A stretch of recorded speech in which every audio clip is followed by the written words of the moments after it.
விஷயம் நல்லா தெரியும். போர்த்திபாரினுடைய மனைவி யோசேப்பை தப்பு பண்ண கூப்பிடுறாங்க. யோசேப்பு நினைச்சிருந்தா என்ன சொல்லியிருந்திருக்கணும்? நான் பண்ண மாட்டேன்னு சொல்லிட்டு முடிச்சுட்டு போயிருந்திருக்கணும். சம்பந்தமே இல்லாம எந்த ஆண்டவர் வீட்டுல இருக்கும்போது சொப்பனத்தை கொடுத்ததுனால கேவலப்படுத்தினாரோ, வீட்டுல உள்ளவங்க குழியில தூக்கி போட்டாரோ, வீட்டுல உள்ள சொந்த சகோதரர்னால மீதியானியர்களுடைய கரங்களை 20 வெள்ளிக்காசுக்கு ஒப்பு கொடுத்தாரோ, அந்த எங்க கொண்டு வந்து வைக்கிறான்? இடத்துல கொண்டு வந்து வைக்கிறான். இத்தனை பெரிய பொல்லாங்குக்கு உடன்பட்டு யாருக்கு விரோதமா எந்த ஆண்டவர் உடைச்சாரோ, எந்த ஆண்டவர் அசிங்கப்படுத்தினாரோ, அந்த ஆண்டவர் கொண்டு வந்து முன்னாடி வைக்கிறான். ஹல்லேலூயா. அப்பதான் ஆண்டவருடைய வார்த்தை வருது, கர்த்தரோ யாரு கூட இருந்தாரா? என்ன வச்சாரா?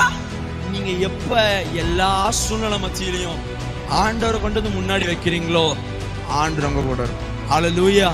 அவருடைய கிருபை உங்க மேல இருக்கும்.